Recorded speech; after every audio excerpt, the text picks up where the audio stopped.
Le compteur à 4 bits, décodeur pour compteur.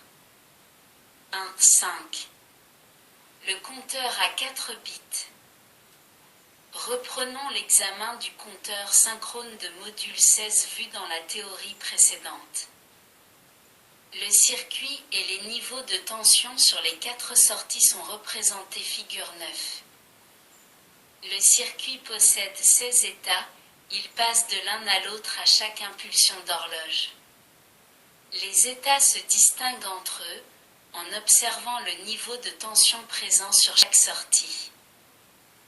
Par exemple, l'état 3 se distingue par des niveaux de tension sur les sorties Q1 et Q2 et des niveaux bas sur les sorties Q3 et Q4. Examinons maintenant avec attention comment varient les différentes sorties pour chaque état.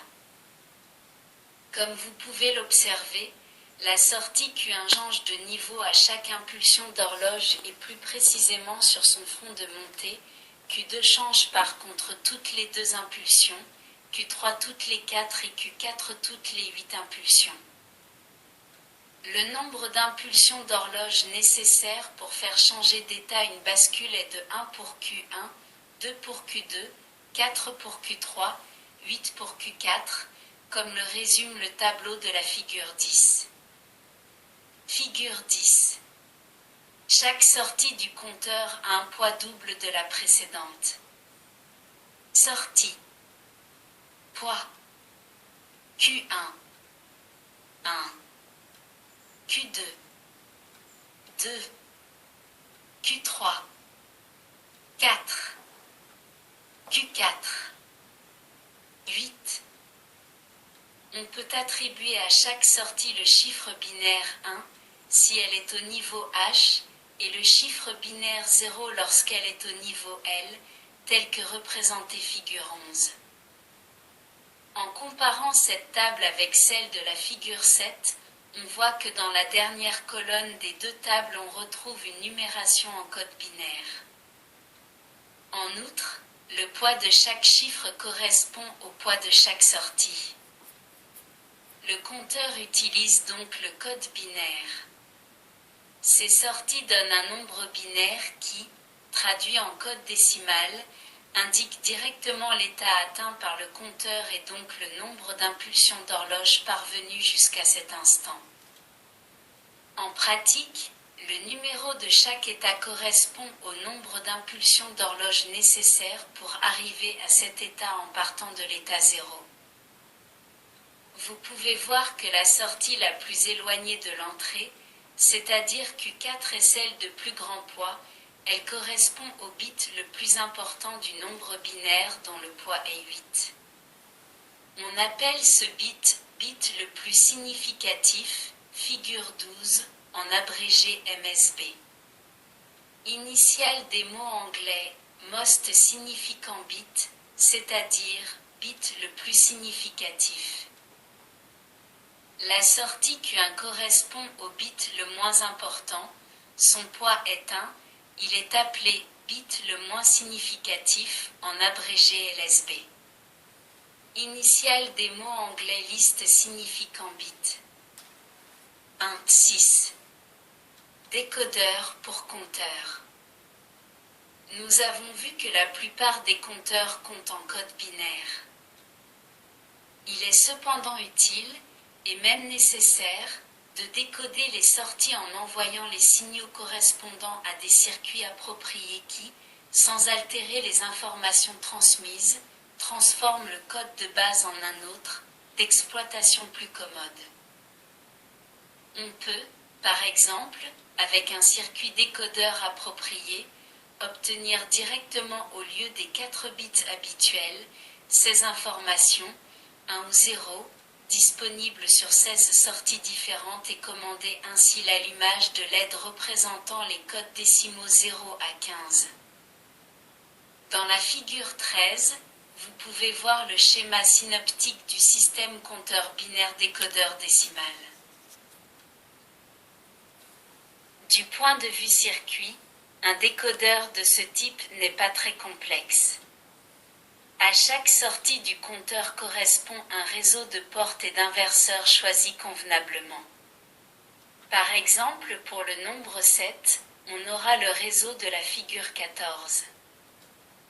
Comme vous pouvez le remarquer, le niveau à la sortie du et est au niveau H uniquement lorsque Q1, Q2, Q3 sont au niveau H et Q4 au niveau L. Ceci se produit pour la combinaison 0-111 binaire qui en binaire correspond à cette décimale. Parfois, il n'est pas nécessaire que toutes les 16 sorties soient présentes. Il suffit alors de décoder l'état qui seul nous intéresse. Lorsque l'on a compté par exemple un certain nombre d'événements, pièces sur un tapis roulant, personnes dans une pièce, il peut être nécessaire de le signaler et de réaliser une action, par exemple, stopper le tapis roulant ou déclencher la ventilation. Dans ce cas précis, un seul circuit préparé pour décoder le nombre choisi est nécessaire. 1, 7. Le code hexadécimal. Il est assez courant de rencontrer des circuits numériques utilisant 4 bits. Le compteur examiné au paragraphe précédent opère sur 4 bits. Les registres, les comparateurs et autres composants fonctionnent sur 4, 8, 16 bits ou autres multiples de 4. À l'intérieur des ordinateurs aussi, l'information est mise sous forme d'un groupe d'une succession de bits. Actuellement, les microprocesseurs les plus diffusés fonctionnent sur 8 bits. Mais d'autres microprocesseurs utilisent également 16 ou 32 bits. Les grands ordinateurs fonctionnent avec 32 bits pour IBM et 48 bits pour Control Data. Mais dans tous les cas, nous retrouvons des successions de bits à 1 ou à 0 au nombre de 4 ou de 48. Afin de simplifier ces écritures qui seraient fastidieuses au moyen du code binaire, on utilise le code hexadécimal ou code à base 16. Avec ce code, on peut remplacer un groupe de 4 bits par un seul caractère. Dans le compteur précédent, 4 bits pouvaient représenter 16 états distincts, c'est-à-dire que nous pouvions compter de 0000 binaire à 1111 binaire. Le système hexadécimal, lui, utilise 16 signes, les 10 premiers signes bien connus 0, 1, 2, 3, 4, 5, 6, 7, 8, 9, auxquels on a rajouté A pour 10, B pour 11, C pour 12, D pour 13, E pour 14, F pour 15. Vous pouvez retrouver ceci dans le tableau de la figure 15. Figure 15. Dans cette table sont inscrits côte à côte les 3 principaux codes, décimal, binaire et hexadécimal. Nombre. Code décimal. Code binaire. Code hexadécimal. 0. 0. 0, 0, 0, 0. 0. 1. 1.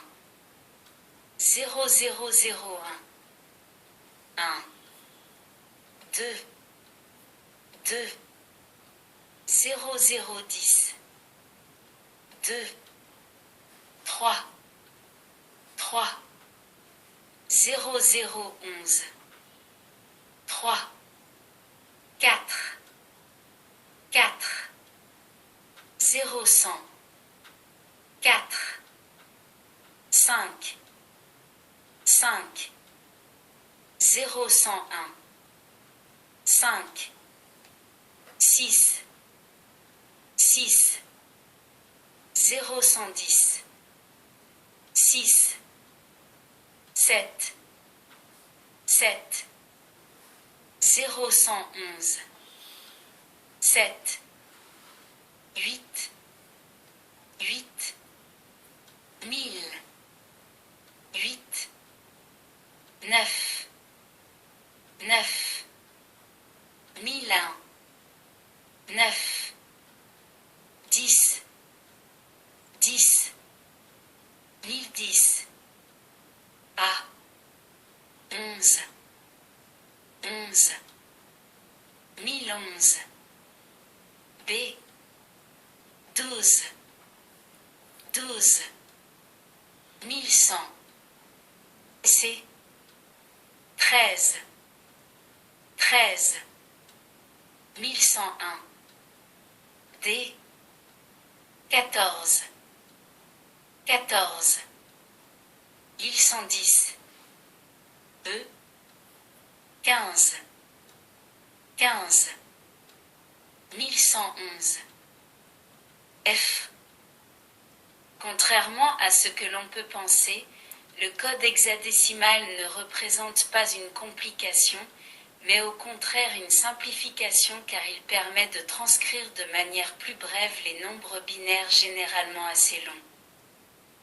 En effet, il est possible de passer du code binaire à l'hexadécimal avec une grande facilité. Prenons par exemple le nombre binaire 1, 1, 0, 1, 0, 0, 1, 1 et transformons-le en nombre hexadécimal. La transformation peut être obtenue en regroupant les bits de droite à gauche 4 à 4 et en remplaçant chaque groupe par le chiffre hexadécimal correspondant qui se trouve dans la dernière colonne à droite de la figure 15 comme indiqué ci-dessous. Le nombre hexadécimal ainsi obtenu peut être décomposé comme suit. D multiplié par 16 puissance 1 plus 3 multiplié par 16 puissance 0 égale 13 décimales multiplié par 16 décimales plus 3 décimales multiplié par 1 décimal égale 208 décimales plus 3 décimales égale 211 décimales. La transformation inverse est tout aussi simple, il suffit, en effet, de transformer chaque chiffre hexadécimal en groupe de 4 bits correspondants comme dans l'exemple suivant. 1, 8. Les autres codent 4 bits. La numération binaire qui, comme nous l'avons vu, est parfaitement adaptée à l'utilisation dans un système électronique digital, n'est cependant pas très maniable pour l'homme, car il est accoutumé à la numération décimale. Cette difficulté est particulièrement ressentie lors du chargement ou de la lecture des données fournies à un système à contrôle numérique ou à un calculateur. En fait, les données exprimées avec le système binaire pur ne sont pas instantanément compréhensibles. Par l'homme, le passage entre le système binaire et le système décimal étant assez compliqué. Pour surmonter ces inconvénients, des systèmes de codification binaire des nombres décimaux ont été élaborés. Dans ces codes, à chaque chiffre décimal, on fait correspondre une combinaison de chiffres binaires. Pour exprimer les 10 premiers caractères arabes avec des nombres binaires, il convient de disposer au moins de 4 chiffres. Avec ces 4 chiffres binaires, on peut avoir les 16 combinaisons suivantes.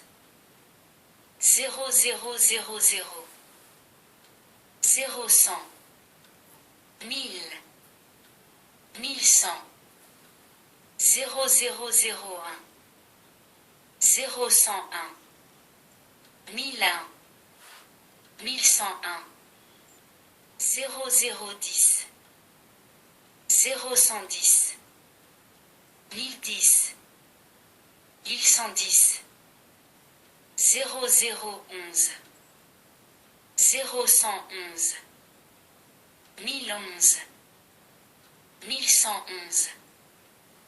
Puisque les combinaisons binaires disponibles sont en quantité plus grande que les caractères décimaux, il est possible de choisir plusieurs systèmes pour la représentation des chiffres décimaux. Ces divers systèmes sont appelés codes et sont représentés figure 16. On distingue deux sortes de codes, les codes pondérés et les codes non pondérés. En général, les codes sont pondérés quand il existe des nombres qui indiquent le poids des chiffres binaires des groupes correspondants.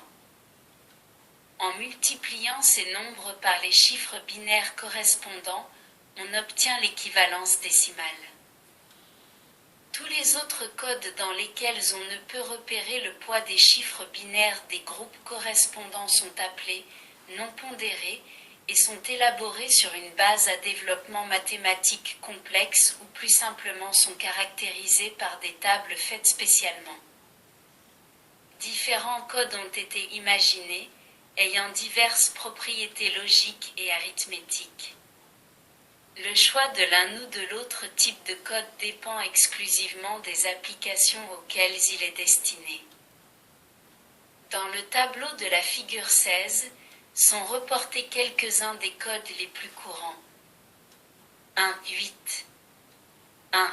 Code B, C, D. Un type de code largement répandu est le code décimal, codé binaire généralement appelé BCD pour Binary Coded Decimal. Habituellement, le code binaire est mieux adapté pour les circuits numériques, mais il est pénible de traduire un nombre binaire, en décimal surtout lorsque l'on a un grand nombre de bits. Le code BCD, utilisé en association avec des décodeurs appropriés, permet par contre de traduire facilement, en expression binaire, les nombres décimaux et vice-versa. Le code BCD est constitué de la manière suivante. Chaque chiffre du nombre décimal est codé en un nombre binaire pur de 4 bits. La figure 17a montre le codage BCD des nombres décimaux de 110 décimales à 125 décimales. Figure 17a, nombre 110 décimales à 125 décimales codé en BCD. Code décimal. Code BCD. Code BCD. Code BCD. 110. 0001. 0001. 0000. 111. 0001. 0001. 0001. 112. 0001. 0001. 0010. 113. 0001. 0001. 0011. 114. 0001. 0001. 0100. 115. 0001. 0001. 0101. 116. 0001. 0001. 0110. 117. 0001. 0001. 0111. 118. 0001. 0001. 1000. 119. 0001. 0001. 1001. 120. 0001. 0010. 0000. 121. 0001. 0010. 0001. 122. 0001. 0010. 0010. 123. 0001. 0010. 0011 124 0001 0010 0100 125 0001 0010 0101. Comme vous pouvez le constater, le code BCD est une synthèse du code décimal et du code binaire. Au sein de chaque groupe de 4 bits, le code binaire reste valable et nous retrouvons les poids 1, 2, 4, 8. Par contre, pour le poids des groupes les uns par rapport aux autres, la pondération est celle du système décimal comme l'indique l'exemple de la figure 17b. L'avantage offert par la méthode du codage BCD est de permettre l'utilisation de circuits numériques qui travaillent en code binaire tout en gardant une pondération décimale pour chaque chiffre exprimé en binaire. Pour cette raison, toutes les calculatrices de poche utilisent le code BCD. Il existe toutefois un inconvénient à ce système de codage, en effet, celui-ci requiert un nombre de bits plus élevé que celui nécessaire en code binaire. Par exemple, 4022 décimales s'écrira en binaire, 1111 0110 binaire, soit 12 signes. En BCD, 010000010 BCD, soit 16 signes. Dans la majeure partie des cas, il devient trop coûteux d'utiliser ce code, en effet, chaque bit supplémentaire nécessite des composants supplémentaires. 1, 8. 2. Code EKEN. C'est un code 2421, pondéré. Pour les chiffres décimaux 0, 1, 2, 3, 4, il concorde avec le code BCD, tandis que pour les nombres décimaux 5, 6, 7, 8, 9, il concorde avec les nombres 11, 12, 13, 14, 15 du code binaire pur. Ce code a la propriété d'être auto-complémentaire, ce qui permet d'obtenir le complément à 9 des nombres codifiés en remplaçant simplement les 0 par 1 et les 1 par 0. Prenons par exemple le chiffre décimal de codifié 0010, en inversant le chiffre binaire 0010, on obtient 1101 groupe correspondant au chiffre 7 qui est le complément à 9 de 2. Cette propriété est utile dans le calcul de la soustraction.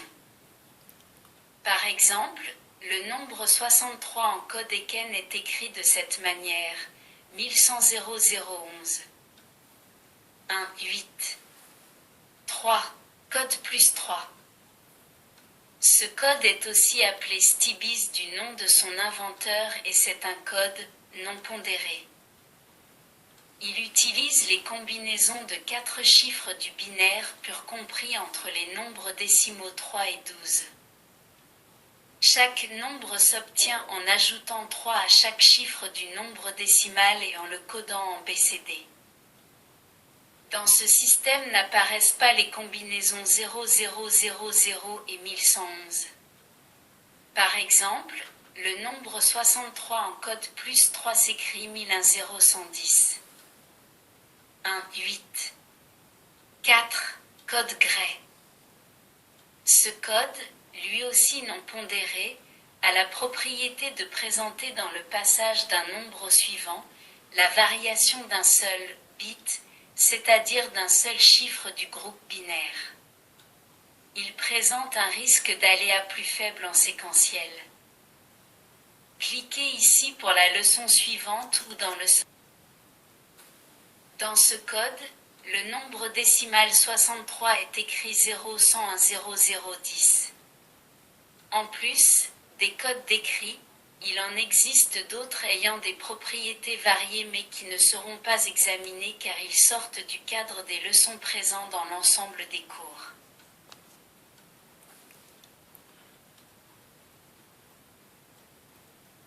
Merci de votre écoute.